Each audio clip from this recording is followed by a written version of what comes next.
Welcome to the Baseball Insiders Prospect Show. I'm Adam Weinrib, wearing a t-shirt of a team that is soon to join the name on Eric Cole's jersey as sitting on the beach in Cancun. Yes, we are here for the Baseball Insiders Prospect Show, of course, because it's a Tuesday at noon Eastern, and that means Eric Cole is alongside me, Fansided's prospect guru. We broke down a few pitchers who are recent prospects, graduates, who might affect the 2025 postseason the last time we spoke, and since then, those guys were all really good. And one guy in Cam Schlittler, who we didn't even mention, was probably the best of them all, which has us reflecting on what we've already seen and what we might see next year in terms of names who could make similar jumps. People will start the 2026 season as prospects, ascend to the bigs by mid-year, and affect the playoff race and playoff outcome, most importantly. So we've tried to come up with a list. A few of them have already been big leaguers. Some haven't. If you've got names you think deserve to be in this general episode and we didn't mention them, weigh in the comments. We are happy to talk about, dissect them, and maybe we got it wrong. We can bring them here. Plus, MLB Pipeline's latest way too early mock and any of your other questions. But I couldn't do the show alone. Of course, I need a prospect expert, and I got one in Eric Cole. Eric, how you doing, dude? I'm doing well, man. The playoffs have been weirdly fun, despite the fact that there's maybe not been the most competitive series. Teams are being gutted like a fish, and yet I still have found them to be quite enjoyable. Yeah, the games themselves, there's been some close games. There's been some wild performances, good and bad. It's been fairly entertaining. I think that once we get to the League Championship Series, we're going to start to see some really close series, and that the distilling of talent is going to kind of really show out the show. A lot of young talent too, and then obviously some of the usual suspects doing their thing too. So it's been a lot of fun, and I think that we're going to be set up for a kind of a League Championship Series round where we're going to see a lot of new teams that we don't necessarily see going that deep very soon, and that's going to be fun. I hope the Brewers do well. I hope the Mariners I'm a big fan of, Tigers I'm a big fan of. So it's kind of one of those situations where I don't feel like I can lose because frankly my team's already out. So at some point I just have to be happy for somebody, and there's plenty of teams that I'd be happy to see win. I'm going to work on being happy for somebody. I think it's going to take a Mariners victory in the American League for me to feel that way, but we'll see. Again, last week we talked about a couple of recent graduates. Some haven't even graduated from the prospect space yet, in Trey Yesavage and Connelly Early. These are dudes with 4 or 5 starts at the major league level. Connelly Early, I thought, would factor in by the end of the wild card series if this thing went the distance, but certainly if the Red Sox advanced in 2, would be making a start in the division series. Ended up making a start in the wild card and looking great, getting let down by his defense.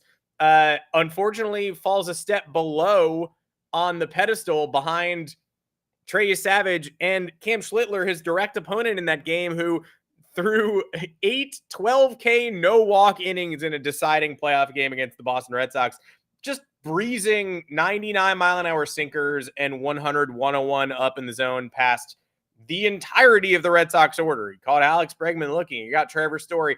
Story was the final out of his performance, just taking the first pitch and grounding it right to short in the 8th. Hey, let me get this the hell over with. I don't want to be here anymore. So we might not see another Cam Schlittler start because of how disappointing games 1 and 2 were for the Yankees in the DS.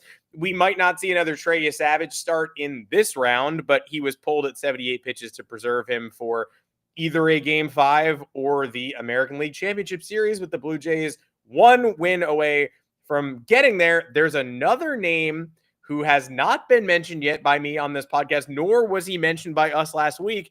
I'm going to save him for the next talking point. But of those 3 starters, I know it's impossible to break it down. Which young pitcher do you believe has the brightest MLB future in that group? Quick, you got to judge after 8 total innings. Go.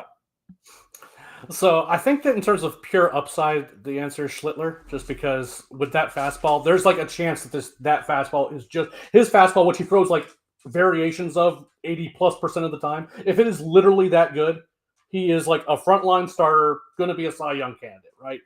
But my issue with him is that he actually throws a cutter, which kind of gives him something resembling a breaking ball, but it's not a true breaking ball. And the rest of his breaking stuff doesn't really excite me all that much. Yeah. So I could see a world where he's very, very good sometimes. And then if the fastball command isn't there, he kind of goes off the rails down the line. On the other side, we have Connelly Early, who I think of the 3 has the lesser of the stuff. but maybe he's like kind of a more of a crafty pitcher. I think that he's also going to have issues too, just in terms of because his stuff isn't like completely overpowering or insane. That he's just going to have good days and bad days. If his location's on, great. If not, then he might not. He might be like a 3.5 ERA guy, which, by the way, is a pretty good major leaguer, but not, he's going to be a guy who's going to have some starts that are going to be infuriating. For me, it's Yesavage. I think he has the blend that you want of pitchability, lots of different pitches that are good. That splitter, fastball plays up. He's got different ways to change speeds that Schlittler doesn't have really at his disposal. Again, that separation between the cutter and the fastball just doesn't really do it for me in this regard. And if I'm thinking about, like, both Schlittler and Yesavage look amazing in their starts. And I'm not going to be shocked if either one of them ends up being winning here, right? I'd be pretty shocked if it was early. But again, in terms of long-term projection, I'm going to go with the guy who has the best blend of, like, different types of stuff and variety, as well as just quality stuff. And for me, that's Yesavage. But I admit it's pretty close. And the AL East is in good hands because this entire trio resides within one division, and we didn't even talk about Peyton Tolley or Carlos LaGrange or the guys who haven't gotten a shot yet. There's plenty of arm talent in this division. Not much in Baltimore, but elsewhere across the division, there's plenty of arm talent. The one name I didn't bring up because it's funny, you don't think of him as a prospect necessarily because he has gone through 6 lives already this year. The journey has been long, but the Los Angeles Dodgers are up 2-0 in the division series over the Phillies, and both games were closed out by Roki Sasaki. We thought we might never hear from again. It's weird. I noticed there's a lot less traction on that video from March where I said Roki Sasaki was going to be a problem now than there was in the middle of the summer. It's weird. Why did people stop commenting on that? It's very strange. But he doesn't come in yesterday until the most important out of the game. Blake Trinan muddies that up, and Alex Vesia barely sneaks out the door before Roki closes it. I don't know if he'll get the game 3 trying to close out the series nod. I don't think his future is in the bullpen, but it must be said that the Dodgers bullpen was probably the most glaring weakness of any team entering the postseason, right up there with the Yankees bullpen, to be perfectly honest with you. And they seem to have, I don't want to go as far as to say solved it, given the malfeasance we saw yesterday, but they found a way to cap it. And it's a guy who a lot of folks rightly wrote off as he was sitting 93 during his AAA rehab stint, which was also unsuccessful, and now might be the best closer left in the postseason. Yeah, it's odd, right? I think that the Dodgers, what they're doing with Sasaki is smart, if for no other reason that when you have a guy who had a shoulder impingement, that finding a way to get something out of him while also limiting his innings a bit, pretty good idea. Seems like a pretty smart idea.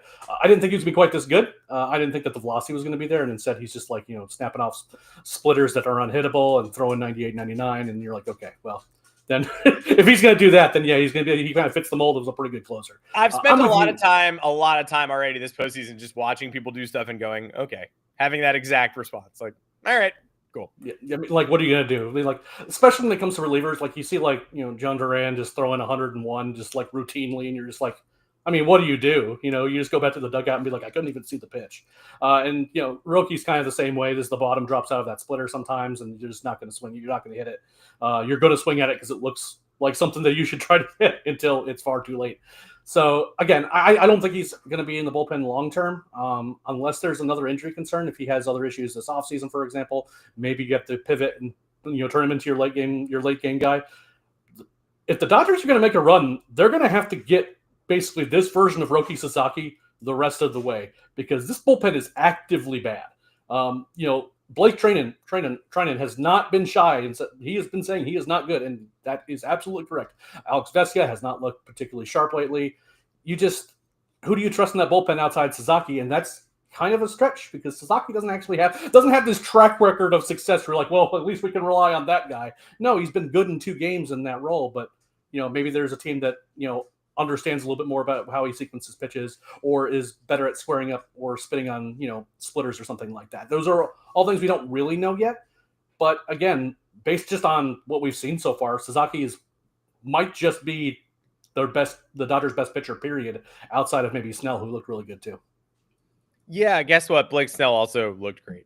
Spoiler alert, the Dodgers seem to be clicking on all cylinders, but this is one cylinder that I think a lot of us say, okay, I mean, give me a break. They need bullpen help, and where are they going to get it from? It's going to be a Tanner Scott bounce back. It's going to be Jack Dreyer. It's going to be one of these last men in the bullpen. Emmett Sheehan stepping up was a common refrain.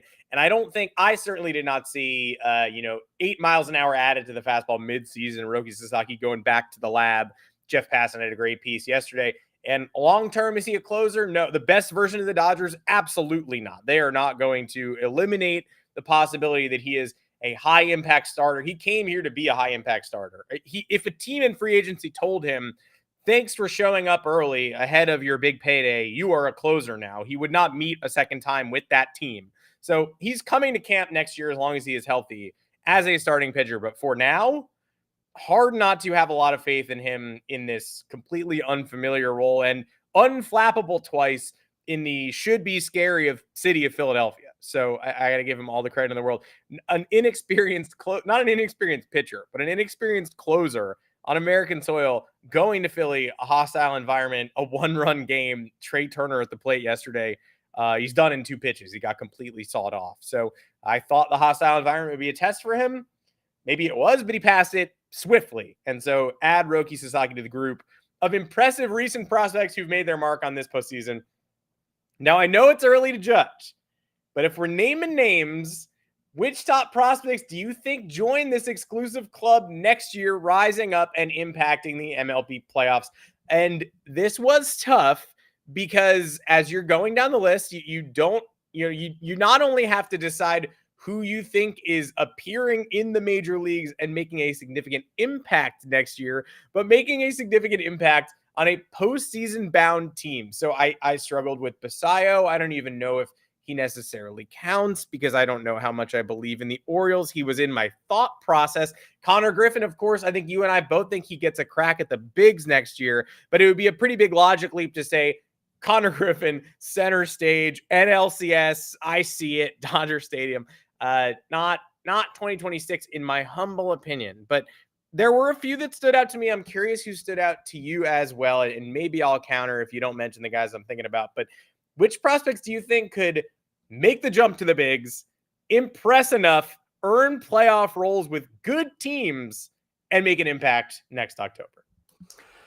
Yeah, and this was actually really tough for the reasons that you identified. You have to identify teams first, and frankly, we don't have a lot of great information. I, for example, didn't have Samuel Basayo because I'm not sure about that Baltimore Orioles team. I was the same way with J.J. Weatherholt, who I think is going to be good, is going to be in the big leagues. I just don't think that the Cardinals are going to be good. In like Chaim Bloom's first year, he's going to rip apart that roster. They might be okay. They might be a 500 team, and J.J. Weatherholt will be a big part of that. I just don't think he's going to be, I just don't think that that's locks to be in the playoffs. So I kind of narrowed things down to 5 teams first, and then kind of am hedging my bets a little bit in terms of who to talk about where. First is the Tigers. They're in the playoffs right now. I think they're going to be in the playoffs again. So it comes down to, do we think that Kevin McGonigle or Max Clark are going to get called up? I think the edge goes to McGonigle there. He's further along. The hit tools already there. Max Clark, he was a prep bat, and he's a little bit further behind. He's still very good. I think he has more upside than McGonigle, but at the same time, McGonigle is very close to, there was an argument to call him up at the end of the year this year. Yeah. So we would have been talking about him as like, wow, one of these prospects that could be impacting things. The Tigers have to figure things out as kind of like where he'd end up playing and who they have to move guys around and all this other stuff. But that's a problem for tomorrow. For me, the first one that I have is McGonigle. The next one's interesting because I'm not particularly confident in this team making the playoffs. But the Royals have some guys, and they play above their heads, and they also have that guy Bobby Witt Jr., pretty good baseball player, right? So I think that they could hang around, and Jack Caglianone will be back, and in theory, the chase rate will not, continue to wreck him like it was before he got hurt. That would be a big step for them. And they also have Carter Jensen up now, who was really, really good after being called up. It's kind of one of those things like he's, a catching prospect that we haven't really given a lot of thought to because he's a Kansas City prospect and sometimes they get overlooked. But he was hitting like 300 after 20 games. And if you have that sort of guy, paired with Salvi, who may or may not, it depends on how long he sticks around. And then you have Bobby Witt Jr., and then you have a bunch of other young guys. Could be a lot of fun. That's one. That's another one. The Mariners look really good. Yeah. They just do. So it just comes down to like, is Colt Emerson or Lazaro Montes more likely to be called up? There's arguments for both sides. I'd probably pick Montes, but at the same time, I have a tough time disagreeing with Colt Emerson as one of the better hitting prospects in baseball, getting called up and playing a role. So if you want to give the edge there, that'd be fine with me. The Reds have a bunch of guys. Sal Stewart, he was going to play a role. If they made it, they were going to play a role this year. Then he was the tippy top of my list, I think, in terms of like, if somebody wants to call me out for Sal Stewart already being in the postseason and having an impact hit at Dodger Stadium, then fine. But in terms of clearest path to playing time, contending team, not difficult to forecast, it's McGonigle or Sal Stewart for me. Yeah, those are the two. And again, you can make some arguments for Hector Rodriguez or Chase Petty. Just kind of depends on how excited you are about those guys. Rhett Lowder's kind of the same boat, but I like Sal Stewart is kind of a more consistent role. And then I will display my homerish tendencies. I think that the Braves will be a playoff team next year. I'm not going to say they're going to win the division because the Phillies are very good and the Mets spend a lot of money, even though I don't think they're very good. But in that vein, I think if the Braves do get to the playoffs, J.R. Ritchie is going to play a big role in that. And I think that him being in the rotation, he's going to be good, and he's going to be maybe not the same repertoire in terms of the pitches we're seeing from some of these guys, but the guy can absolutely pitch, and he's going to be a lot of fun to watch against some good teams for sure. I agree with that. The one of the caveat fellas who like the Mets don't make the playoffs. You know what? Oh my God. I got so used to saying that the Mets aren't in the race anymore if they don't call up McLean and Tong that I said they don't make the playoffs if they don't call those guys up, and they actually didn't make the playoffs after calling those guys up. So that's interesting. But I feel like Nolan McLean played such a large role this year that it's tough for me to say, hey, the Mets are making the leap and McLean counts because you've all seen him. And if they were going to make any sort of playoff run, he would be Yesavage this year. He would be their game one starter. That said, if the Mets do make the postseason next year and get over whatever was ailing them this year, he's probably going to be a huge part of it. You and I think Andrew Painter is more than likely out of Philadelphia. And I think the first two games of the Phillies, Dodgers, and LDS have all but confirmed that there will be a major shakeup this offseason. That shakeup is probably going to be financial. It will probably involve giving Kyle Schwarber an ungodly amount of money and then signing additional free agents to help flesh out that roster and bring them closer to where they need to be. But it's going to be getting impact talent any way they're able to. David Dombrowski not afraid to trade prospects. I don't know what kind of prospect Andrew Painter is at this point after a lot of relative silence between the minors and the main. He has not made the easy trip over the bridge that we thought he would. And I'm still sort of left between trying to forecast what impact he would have if they called him up today, because they need a power righty to mimic Zach Wheeler's role. But I wouldn't put my faith in that to be Painter. So go out and outbid the Red Sox for Joe Ryan. See what you can do. I love the Zach Wheeler from the left side impression that Christopher Sanchez and Lazaro and Ranger Suarez did in mid-August and September. But here we are they're down 0-2 and Aaron Nola starting game 3 and Suarez is a free agent and banged up. And that's probably why he's not starting game 3. And hard to say Sanchez and Lazaro weren't good enough, but it would be nice to vary the look a little bit, have a right-hander you can trust. I would imagine that's a big point of operations for Philly next year. And I also am not confident saying the Phillies are a playoff team unless they make similar changes. So McGonigle, one of the Seattle guys, Sal Stewart, probably the easiest calls here. I think McLean has a chance to be special next year as well. And I don't think you'll ever see this from the Mets again. Smash cut to us seeing this from the Mets again, like 12 more times. But I'd put him in my bucket, I guess, if the crowd thinks he counts. But weigh in the comments, let me know if I've gone too far putting a semi-established major leaguer in this bucket. Trey Yesavage and Peyton Toley and those guys are still on top prospect list too. But I'm going to go ahead and say selecting Trey Yesavage from this after we just fluffed him up in the first segment, that is a cop-out. McLean, I think, counts.